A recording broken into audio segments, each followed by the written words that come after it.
Writing place.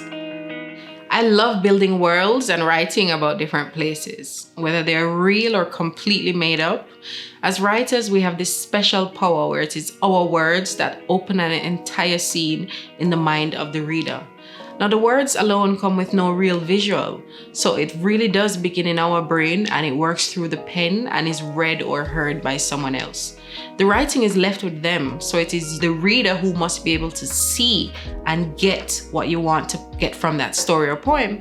So it's you, the writer, who needs to give the reader enough detail so that they can feel this place, smell it, and see it. Now, what places can we write about?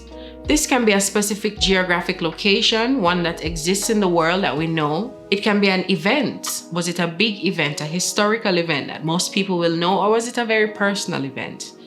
It can be a time or an era, in the past, the present, or the future.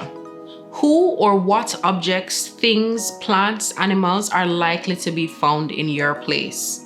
Now, this is where research comes in. Research. Draw on your own experiences and from that of people you know. What is it that the experts say on the flora and the fauna of the area? What is it that local people will recognize about a specific place or a specific time? What do other artists like photographers, musicians, writers express about the place? What points of interest seem to come up over and over in expressions of the place? Is there anything different that you can say about it, writing about its uncertainty? And what are the key activities that are likely to happen in this setting?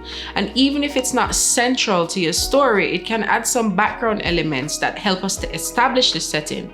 For example, a hair cap left beside a river lets us know that someone likely swam there recently.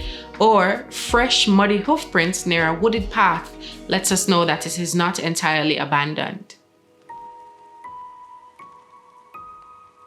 So here's an exercise now. We're going to make our location toolbox. Now let's go back into our fruit bowl poem. The setting in which it takes place, we want to talk about it some more, bring out some of the characteristics of the scene. Let's take a few short moments and list some of the settings that are present in the poem so far. These may not be things that are explicitly there, but they are things that you may have in your head about what's happening or where it happens. Write 3 or 4 elements of this. Then take some time and go back into your poem to see if there's anything you can add to strengthen this notion of place. When writing, it's your job to convey the place to the reader. So try to pull out some of the setting that you have in mind because it's here and make it clear on paper.